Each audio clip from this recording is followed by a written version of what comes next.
आज Doubtnut app download करें। Doubtnut पर अपने सभी गणित, रसायन विज्ञान, भौतिक विज्ञान और जीव विज्ञान के डाउट्स का करो सफाया। बस प्रश्न की फोटो खींचो, एक ही प्रश्न को क्रॉप करो और तुरंत वीडियो सोल्यूशन पाओ। अभी डाउनलोड करें। नमस्कार दोस्तों, स्वागत करता हूं आप सभी का। आपका प्रश्न कैसे प्राप्त करेंगे, केवल रासायनिक समीकरण लिखिए। ठीक है, इसमें हमें यहाँ पर तीन जो है वो समीकरण पूछ रहा है, जिसमें पहले में हमें दिया है, कह रहा है कि बेंजोइक अम्ल से बेंजल्डिहाइड को कैसे प्राप्त करेंगे। ठीक है, तो आइए हम अपने प्रश्न के उत्तर को देखते हैं तथा एक एक करके सभी परिवर्तनों को हम प्राप्त करते हैं। ठीक है, तो पहला हमसे कह रहा है बेंजोइक अम्ल से बेंजल्डिहाइड। ठीक है, तो बेंजोइक अम्ल से बेंजल्डिहाइड प्राप्त करने के लिए हम क्या करेंगे कि बेंजोइक अम्ल की अभिक्रिया हम PCl5 से कराएंगे।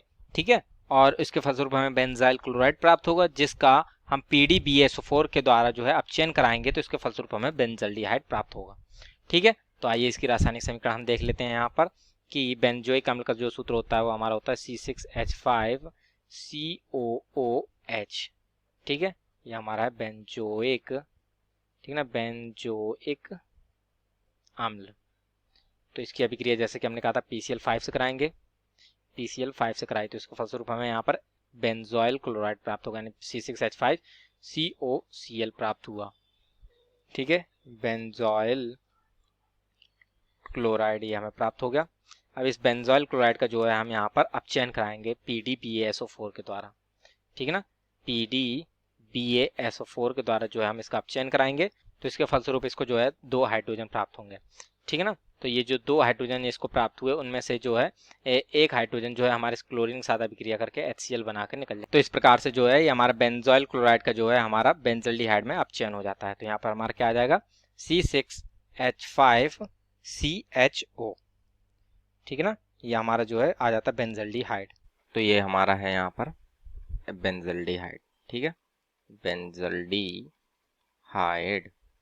ठीक है, तो इस प्रकार से जो है हमारा पहले भाग का उत्तर पूर्ण होता है। तो अब इसके साथ हम जो है देखते हैं अपने दूसरे भाग के उत्तर को। ठीक है, तो दूसरे भाग हमसे क्या पूछ रहा था, एसिटिक अम्ल से एसिटामाइड में। ठीक है, तो आइए इसको भी हम परिवर्तित कर लेते हैं। तो एसिटिक अम्ल की अभिक्रिया जब हम अमोनिया से कराते हैं तो हमें अमोनियम एसीटेट प्राप्त होता है, जिसको पुनः गर्म करने पर यानी कि उसको डिहाइड्रेशन कराने पर हमें एसिटामाइड प्राप्त होता है। ठीक है, तो इसकी जो रासायनिक समीकरण है इसको भी देख लेते हैं।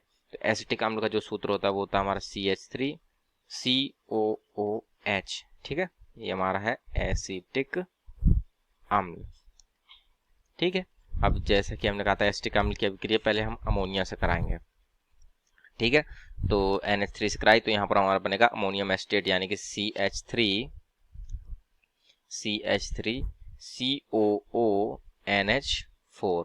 ठीक है, ये हमारा बन गया अमोनियम एसीटेट। ठीक है, ये हमारा अमोनियम एसीटेट बन जाता है। अब जब हम इसको गर्म करते हैं, अर्थात इसका डिहाइड्रेशन कराते हैं, तो डिहाइड्रेशन से तात्पर्य होता है इससे जल के अणु को बाहर निकाल देते हैं। ठीक है, गर्म करने पर तो ये जल का अणु किस प्रकार से निकलता है कि ये वाला एक ऑक्सीजन और यहाँ से 2 हाइड्रोजन जो है वे आपस में संयोग करते हैं और H2O बना के निकल जाते हैं। ठीक है, तो ये -H2 हो जाएगा, तो यहाँ पर हमें प्राप्त होगा CH3CONH2। तो इस प्रकार से ये हमें जो प्राप्त होता है ये होता है हमारा एसिटामाइड।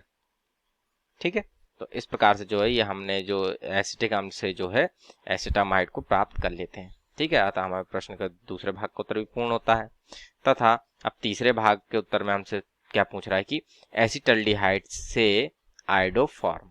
ठीक है, तो आइए इसको भी हम देख लेते हैं कि एसिटल्डिहाइड से आयोडोफॉर्म हम किस प्रकार प्राप्त करेंगे। ठीक है ना, तो एसिटल्डिहाइड की अभिक्रिया आयोडीन तथा कास्टिक क्षार के साथ कराने पर हमें आयोडोफॉर्म प्राप्त होता है। ठीक है, तो इसकी जो रासायनिक समीकरण है इसको हम देख लेते हैं यहाँ पर कि जैसे कि हमने कहा कि एसिटल्डिहाइड की अभिक्रिया आयोडीन तथा कास्टिक क्षार के साथ यानी CH3CHO प्लस अब यहाँ आयोडीन कास्टिक क्षार यानी NaOH। ठीक है, तो इसके साथ जब हम इसकी अभिक्रिया कराते हैं तो इसके फलस्वरूप हमारा आयोडोफॉर्म बनता है, जो कि पीले रंग का अवक्षेप देता है, जिसका सूत्र होता है CHI3 प्लस यहाँ पर हमारा सोडियम फॉर्मेट बनता है यानी HCOONA plus Na sodium iodide यानी NaI बनता है और जल बनता है। ठीक है, तो इसको जो है यहाँ पर हम संतुलित कर लेते हैं। तो इसमें 3 अणु जो है हमारे वो आयोडीन के लिए जाते हैं और 4 अणु सोडियम हाइड्रोक्साइड के यानी NaOH के लिए जाते हैं। तो इसके फलस्वरूप 3 अणु यहाँ पर हमारे सोडियम आयोडाइड के आते हैं और 3 अणु ही हमें यहाँ पर जल के प्राप्त होते हैं।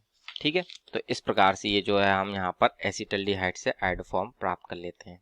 ठीक है, एसिटल्डिहाइड, ठीक, और ये है हमारा आयोडो फॉर्म, ठीक है ना। तो इस प्रकार से जो है ये हमारे प्रश्न के तीसरे भाग का उत्तर भी पूर्ण होता है। ठीक है, और इसी के साथ हमारे प्रश्न का उत्तर पूर्ण होता है। आशा करता हूँ आप सभी को उत्तर समझ में आया होगा। धन्यवाद। कक्षा 6वीं से 12वीं से लेकर नीट, IIT, JEE वो एडवांस के लेवल तक 1 करोड़ से ज्यादा छात्रों का भरोसा। आज ही डाउनलोड करें डाउटनेट ऐप या व्हाट्सएप करें अपने सारे डाउट्स 8400 400 400 पर।